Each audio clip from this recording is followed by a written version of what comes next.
नमस्कार। सत्ता के संग्राम में आपका स्वागत है और आप डीजन न्यूज पर देख रहे हैं सबसे बड़ा महा कवरेज 28 उपचुनावों का। हम लगातार हर सीट से आपको पल पल की खबरें दे रहे हैं। हमारे 28 विधानसभा सीटों में 56 से ज़्यादा संवाददाता तैनात हैं और वो आपको बता रहे हैं कि सुबह से लेकर मतदान का प्रतिशत क्या रहा और हर छोटी बड़ी घटना की जानकारी सबसे पहले सबसे तेज डीजन न्यूज़ ने अपने दर्शकों तक पहुँचाई है। और इस वक्त की खबर यह है कि 12 बजे तक पूरे मध्य प्रदेश में लगभग 27% मतदान हो गया है, जिसको हम कह सकते हैं कि ये औसत से थोड़ी ठीक रफ्तार है। खास करके कोविड-19 के जलजले के बीच में पहली बार मतदान हो रहा है। सुरक्षा का ध्यान भी रखना पड़ रहा है, सोशल डिस्टेंसिंग का ध्यान रखना पड़ रहा है, हाथ को सैनिटाइज किया जाता है, मुंह पर मास्क है या नहीं, ये सब चेक करने के बाद भी अगर 12 बजे तक 27% वोट डले हैं तो इसे ठीक ठीक माना जाना चाहिए। और इसी मुद्दे पर हमारे साथ चर्चा करने के लिए पैनल में मौजूद हैं कांग्रेस के प्रवक्ता नीलाभ शुक्ला, भारतीय जनता पार्टी के प्रवक्ता जेपी मूलचंदानी और वरिष्ठ पत्रकार हर्षवर्धन। आप तीनों का बहुत स्वागत है। हर्षवर्धन जी, सावेर सीट में लगभग 40% के वोट अब तक गिर चुके हैं। पूरे मध्य प्रदेश में 27% वोटिंग हुआ है और इस वोटिंग की रफ्तार से बहुत जल्दबाजी होगी, लेकिन अगर कुछ संकेत आप निकाल पा रहे हो, कुछ अनुमान आप अगर बना पा रहे हो। प्रतीक जी, ये चुनाव जो है उपचुनाव के आम उपचुनाव नहीं है कि जो बहुमत को कुछ खास फर्क नहीं डाल पाए। ये उपचुनाव प्रदेश का मुस्तकबिल तय करने वाला उपचुनाव है और जिससे तय होगा कि कौन सी पार्टी सत्ता में रहेगी और कौन सी जाएगी। तो जैसा कि आपने जिक्र किया कि जिस तरीके से सावेर में ख़ास तौर पर मतदान हुआ, और आप जानते ही हैं कि इंदौर जो है मध्य प्रदेश का सबसे ज़्यादा प्रभावित ज़िला है कोरोना से, मरीज़ ज़्यादा मिले, डेथ लगभग 600 लोग तो मरे हैं जी। इसके बावजूद लोगों ने कोविड के डर को धता बताते हुए अपने मताधिकार का इस्तेमाल किया और 11 बजे तक ही, यानी कि 4 घंटे में तकरीबन 32% वोटिंग हो गई, जो कि बहुत ही कमाल का आंकड़ा है। मतलब मतदाता बिल्कुल डरा नहीं है, उसको अपनी बात कहनी है, ईवीएम के जरिए अपना मत देना है। अब आप ईवीएम का जिक्र कर रहे थे, मेरे पास, मैं जेपी मूलचंदानी से जिक्र करूंगा, आपके पास लगातार आता रहूंगा। जेपी मूलचंदानी, दिग्विजय सिंह जी ने ट्वीट कर दिया है कि ईवीएम में एक चिप होती है और उस चिप के जरिए नतीजों को प्रभावित किया जा सकता है, हैक किया जा सकता है। ईवीएम पर सवाल खड़ा कर दिया है मध्य प्रदेश के पूर्व मुख्यमंत्री दिग्विजय सिंह ने। आप इसको किस तरह से लेते हैं? प्रतीक जी, देखा होगा आपने, जब हम 4 दिन पहले डिजाइनर न्यूज पर बैठे थे, मैंने आपको ये बोला था कि कांग्रेस की योजना पूरी तैयार है, जिसमें पहले गद्दार, स्क्रिप्ट तैयार है, फिर स्क्रिप्ट पूरी तैयार है, उसमें पहले गद्दार, फिर बिकाऊ, फिर अब शब्दों का प्रयोग, मर्यादाओं का तार तार। और मैंने आपको बोला था कि 3 तारीख को इनके यहाँ से आएगा कि ईवीएम पर सवाल, वो दिग्विजय सिंह जी ने आज कर दिया। 10 तारीख को बोलेंगे ये जनता ने हमको धोखा दिया, क्योंकि कांग्रेस के जितने नेतागण हैं उन सबको पता चल गया है कि हम चुनाव हार रहे हैं। 28 की 28 सीटों पर मन बना चुकी है जनता कांग्रेस को घर बिठाने का, और उसका सिर्फ एक ही कारण है कि 15 वर्ष के जो हमारे कार्यकाल थे, माननीय शिवराज सिंह चौहान जी के नेतृत्व में जो विकास कार्य हुए थे, जो हमको एक बीमारू राज्य मिला था, हमने उसको एक प्रगतिशील और विकसित राज्य बनाया। और अब ये चुनाव आज का, इसके परिणाम जब आएंगे उसका तय होगा कि एक स्वर्णिम मध्य प्रदेश की तरफ भारतीय जनता पार्टी, मध्य प्रदेश कितना बनेगा, ये बात हम देखेंगे, क्योंकि मृग मरीचिका रही है रामायण काल से। नीलाभ शुक्ला जी, ईवीएम पर सवाल दिग्विजय सिंह ने खड़ा किया। क्या आप मानते हैं कि ईवीएम को लेकर आपके मन में, कांग्रेस पार्टी के मन में संशय है और कहीं ना कहीं आपको लग रहा है कि ये जो चुनाव हो रहे हैं ये निष्पक्ष नहीं हो रहे हैं? देखिए, ईवीएम पर पूरा विश्व सवाल करता है। पूरे विश्व में ईवीएम बंद हो चुकी। हम शुरू से ही इस पे सवाल उठाते आ रहे हैं, आज से नहीं वर्षों से, कि ईवीएम को बंद किया जाके मतपत्रों से चुनाव करा जाए। ईवीएम की शुरुआत तो आपके कार्यकाल में हुई, आपकी सरकार के दौरान हुई। पूरे विश्व में उसका उसके आप कब से विरोध करने लगे? तब ईवीएम का दुरुपयोग होना शुरू हुआ। मनमोहन सिंह प्रधानमंत्री थे तब ईवीएम शुरू हुआ। ईवीएम का जब दुरुपयोग किया गया, ईवीएम की शुरुआत कांग्रेस ने करी, उसके बाद ईवीएम मशीन का पूरी चेकिंग, जब इनको बुलाया जाता है चेकिंग का, जब इनके कोई भी प्रतिनिधि नहीं जाते, जब से दुरुपयोग होने लगा, हम शुरू से ये सवाल उठा रहे ईवीएम को बंद किया जाए। तो दिग्विजय सिंह ने गलत बात नहीं करी। आज क्यों करी? आज क्यों करी? शुरू से नहीं, आज तक इनकी तरफ से इसका कोई भी नहीं आया। ये 28 चुनाव के 1 महीने से ये चल रहा है। आपकी बोगलाहट है, आपकी बोगलाहट है। मैं एक मिनट में, हर्षवर्धन, ये ईवीएम को लेकर सवाल खड़ा करना इस वक्त, जब वोटिंग शुरू हो गई उसके बाद जो ट्वीट किया है दिग्विजय सिंह ने, इसको आप किस तरीके से देखते हैं? देखिए, मुझे लगता है कि ये बहुत जल्दी ट्वीट कर दिया दिग्विजय सिंह ने, क्योंकि अभी जब ट्वीट उनका आया तब वोटिंग की रफ्तार शुरू ही हुई थी। और मुझे लगता है ये 10 तारीख को करना चाहिए था ट्वीट, आज गलती से आज हो गया। नहीं, आज की स्क्रिप्ट तैयार थी हर्षित जी कांग्रेस की। मुझे लगता है कि दो बातें हैं। हो सकता है दिग्विजय सिंह निर्वाचन अधिकारियों को एक संदेश भी देना चाह रहे हो कि भैया आप चुनाव ठीक से कराइएगा, हमारी निगाह बनी हुई। दूसरी बात, जहाँ तक ईवीएम का सवाल है, अगर ईवीएम में खोट होती तो चुनाव आयोग ने तो बाकायदा एक कंपटीशन ऑर्गेनाइज किया कि आप ये ईवीएम रखी, हैक करके दिखा दीजिए, कोई भी नहीं आया। और ईवीएम पे जब कांग्रेस चुनाव जीतती है मध्य प्रदेश में 2018 का, या छत्तीसगढ़ में जीतती है या पंजाब में जीतती, तब सवाल क्यों नहीं उठते? अभी जबकि मतदान पूरा भी नहीं हुआ और ईवीएम के मुद्दे को आप बीच में लेके आ गए। और कपिल सिब्बल तो इंग्लैंड में बैठ के हैक कर रहे थे उसको। हाँ, तो मुझे लगता है कि थोड़ा सा जल्दबाजी कर गए दिग्विजय सिंह, और इससे कहीं ना कहीं भाजपा को ये आरोप लगाने का मौका मिल गया। देखिए, तब ये लोग हार रहे हैं। क्या नीलाभ शुक्ला जी, जिस तरह से वोटिंग हुआ है, 40% का मतदान जो है वो हो गया है, इस 40% के मतदान को, ये जो वोटिंग प्रतिशत है, इसको आप अपने पक्ष में मानते हैं? क्योंकि भारतीय जनता पार्टी और मीडिया ये कह रही है शुरू से कि अगर ज्यादा मतदान होगा तो उसका फायदा भारतीय जनता पार्टी को मिलेगा। मुझे लगता है ये मतदान 75 से 80% तक जाएगा। बिल्कुल होगा, मतदान बढ़ेगा, इसका सीधा फायदा कांग्रेस को ही मिलेगा। इसलिए मिलेगा क्योंकि इन कोविड काल के समय देखिए, जब प्रदेश में कोविड की आमद हो रही थी, तब इन्होंने एक सुनियोजित ढंग से षड्यंत्र पूर्वक खरीद फरोख्त करके सरकार गिराई। इनने चिकित्सा मंत्री को बेंगलोर पहुंचा दिया। प्रदेश की जनता में आक्रोश है। जब प्रदेश में कोरोना संक्रमण फैल रहा था, मौत तांडव कर रही थी और ये सरकार बनाने जुगाड़ में लगे थे। एक मुख्यमंत्री सरकार बना चला रहे थे, मंत्रिमंडल नहीं बना पा रहे, लगातार मौतें बढ़ रही, संक्रमण बढ़ रहा था लोगों में। आक्रोश की वोटिंग है। उसके बाद जब इन्होंने नैनो मंत्रिमंडल बनाया, 5 मंत्री, वो प्रदेश इतिहास सबको पता है। आप बताइए कि 40% वोट आप किस रूप से ले रहे हैं? अस्पताल माफिया सक्रिय हो चुका था, सब माफिया को जिनको हमने देश से बाहर किया था। जेपी मूलचंदानी जी, 40% वोटिंग नीलाम में समझ गया। ये आक्रोश की अभिव्यक्ति है। आपकी तमाम जो कमियां, खामियां, बुराइयां हैं, वो नीलाम लगातार गिना रहे हैं। क्या ये आक्रोश की अभिव्यक्ति है, या आप ये मान रहे हैं कि ये आपका जो कमिटेड वोटर है, जिसके बारे में कहा जाता है कि वो निकलेगा नहीं निकलेगा, ये कमिटेड वोटर जो आप पन्ना प्रभारी और संघ की निगाह, तीसरी आग जो आपके पास संघ की है, उसका जलवा है, ये क्या है? ये देखिए, सबसे पहले तो जो नीलाभ जी ने बोला आक्रोश है, तो आक्रोश केवल कांग्रेस में, जनता में कोई आक्रोश नहीं है। जनता समझदार है, पढ़ी लिखी है। जनता समझदार है, पढ़ी लिखी है। सुन लीजिए नीलाभ जी, सुनने का मादा रखिए, सुनने का मादा रखिए। मैं आपकी बात का जवाब दे रहा हूँ। अरे मैं आपकी बात का जवाब दे रहा हूँ। ये आपको ध्यान होना चाहिए। आप अपनी सरकार पे सवाल लगाए, आप सवाल खड़ा कर दें। कांग्रेस के जमाने में कोविड आया था, केंद्र सरकार ने इनको निर्देश दिए थे, परंतु कोविड की तरफ इनका ध्यान नहीं था। इनका ध्यान आईफा में था। ये आईफा में महिलाओं को और बजट को ध्यान नहीं दे रहे थे। इन्होंने क्या उस समय हासिल किया था?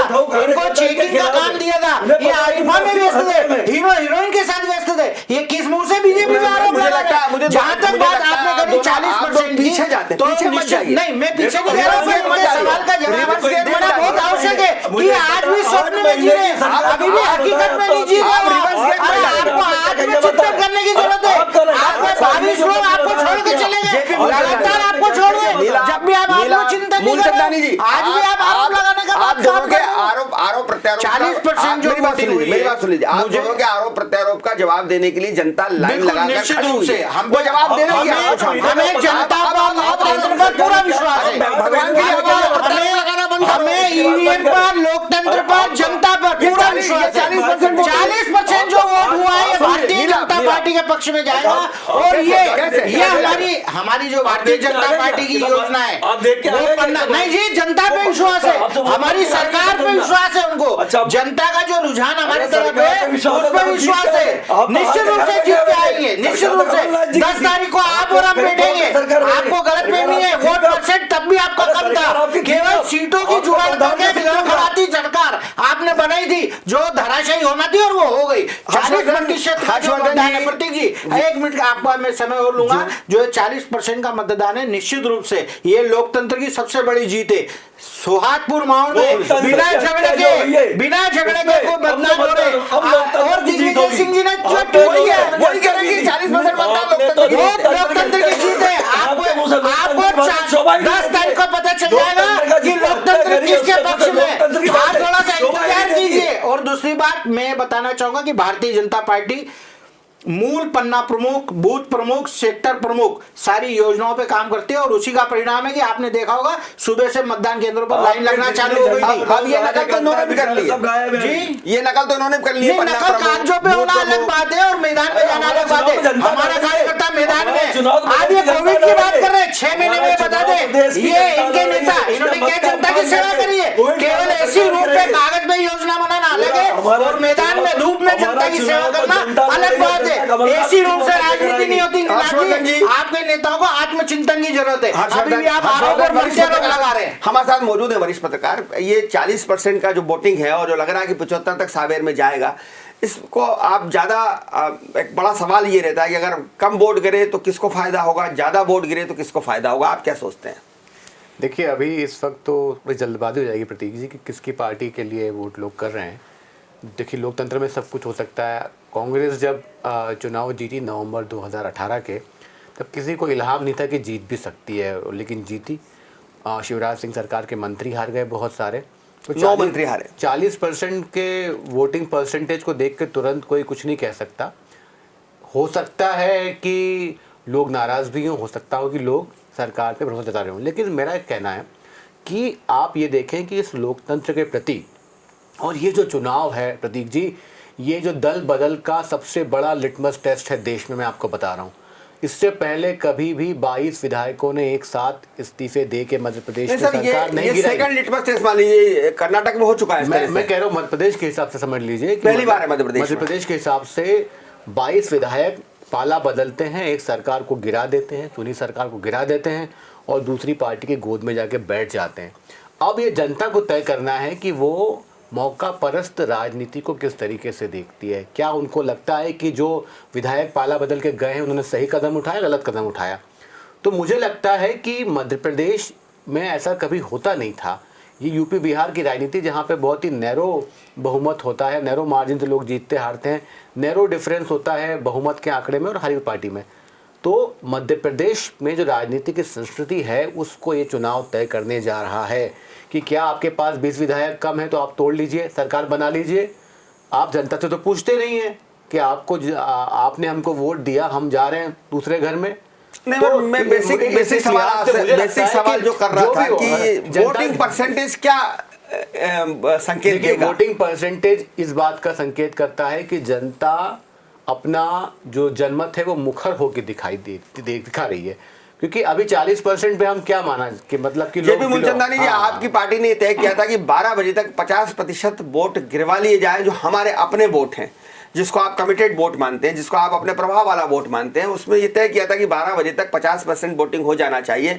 12 बज चुके हैं, क्या 50% की वोटिंग जो आप लोगों ने तय किया था कमिटेड वोट का, वो हो चुका है? देखिए, जो मेरे पास अभी तक की जानकारी है आपके चैनल के बैठने के पहले तक कि लगभग हमने 45 से 50% के जो हमारे पास बूथों की रिपोर्ट आ रही है उसमें वो प्रतिशत हो चुका है। और मैं फिर कहूँगा कि ये लोकतंत्र की जीत है। वो जीत इसलिए कि आम आदमी शिवराज सिंह जी चौहान ने जो 6 महीने में काम किए और उसके पहले जो 15 साल सुनिए तो सही, अरे आप सुनने का मादा तो रखिए, प्रश्न किया था जवाब तो सुनिए।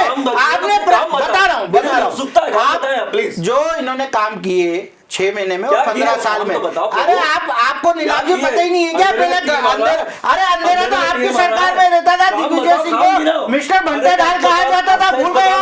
मिस्टर भंटेदार आप बिल्कुल करें बिल्कुल साफ से। वेंटिलेटर की कोई कार्रवाई हुई है, उन लोगों पे कार्रवाई हुई जहाँ प्राइवेट सेक्टर में गलतियां हुई है, कार्रवाई हुई। आपके जमाने में क्या हुआ?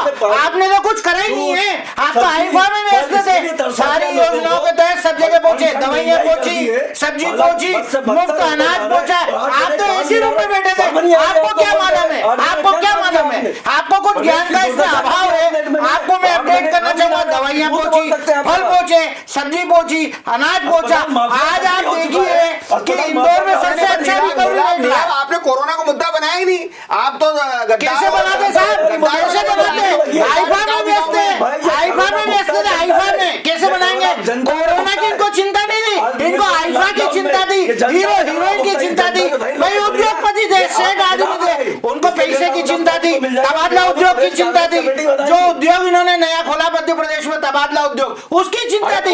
ये क्या जनता की परेशानी को समझेंगे? आप जनता की क्या परेशानी समझेंगे? आज कोरोना में हमने गिरफ्तारी की है, गली गए, भाजपा के लोग आज जो मेडिकल आपको पता नहीं है, आधे मध्य प्रदेश के लोग इंदौर में ठीक होकर गए। नीलाभ अजय भी, क्या हर्षवर्धन जी कोरोना मुद्दा नहीं बनना चाहिए था चुनावी, लेकिन पूरे मध्य प्रदेश में टिकाऊ बिकाऊ गद्दार यही मुद्दा बना रहा। कोरोना पर बातचीत नहीं हुई, और बातचीत भी हुई तो वो स्तर बहुत हल्का था। सांसद ललवानी ने कह दिया कि वो तो कमर में हाथ डालते हैं, कमरनाथ हैं। उन्होंने कह दिया कि साहब वो तो आइफा में लगे हुए थे। इन्होंने कह दिया कि साहब कोरोना में इतने लोग मर गए। एक गंभीर बहस इस पूरे चुनावी मंच पर कोरोना को लेकर नहीं हुई। क्या बिल्कुल सही कह रहे हैं। कोरोना एक वैश्विक महामारी थी और मध्य प्रदेश में भी उसने कहर बरपाया है। कई लोग बेघर हो गए, कई लोग उसमें अपना रोजगार खो बैठे, कई लोग सड़क पे आ गए। और आप देखें कि अर्थव्यवस्था को बिल्कुल नाश करके रख दिया इस बीमारी ने। उसके बावजूद चुनाव जो है शाब्दिक जुमलेबाजी में और अपशब्दों पे, और ये नेता खुद कोरोना फैलाते रहे, इसलिए कोरोना को मुद्दा नहीं बना रहे। अपशब्दों पे केंद्रित रहा चुनाव। मतलब मुझे लगता है कि ये सबसे ज़्यादा गंदे भाषाई तरीके से लड़ा गया चुनाव है मध्य प्रदेश का। चुनाव को गद्दार शब्द पे केंद्रित कर दिया। आप उनको गद्दार कह रहे हैं, आप उनको गद्दार कह रहे हैं। आपस में गद्दारी का जो आरोप प्रत्यारोप चलता रहा। कोरोना जैसा महासंकट, इवन बीजेपी के पास भी मौका था कि वो कमलनाथ पे वो सवाल उठा पाए, लेकिन नहीं उठाया गया। तमाम चुनाव गद्दारी के केवल एक फ्रेज पे टिका हुआ है, और गद्दारी की परिभाषा दोनों ही दलों ने अपने तय कर दी। बहुत धन्यवाद आप तीनों मेहमानों का इस बहस में हिस्सा लेने के लिए। हर्षवर्धन जी आपका शुक्रिया, जेपी मूलचंदानी जी आपका शुक्रिया, और नीलाभ शुक्ला आप सभी का शुक्रिया। देखते रहिए डिजाइनर न्यूज़। हम ताज़ा अपडेट्स आपको दिखाएंगे चुनाव की। 28 विधानसभा उपचुनाव की खबरों के 28 क्षेत्रों में हमारे 56 से ज़्यादा संवाददाता इस समय तैनात हैं। लगातार आपको पल पल की खबरें दे रहे हैं। देखते रहिए डिजाइनर न्यूज़ का महा कवरेज, महा उपचुनाव और सबसे बड़ी, सबसे तेज, सबसे पहले खबरें आपकी स्क्रीन पर।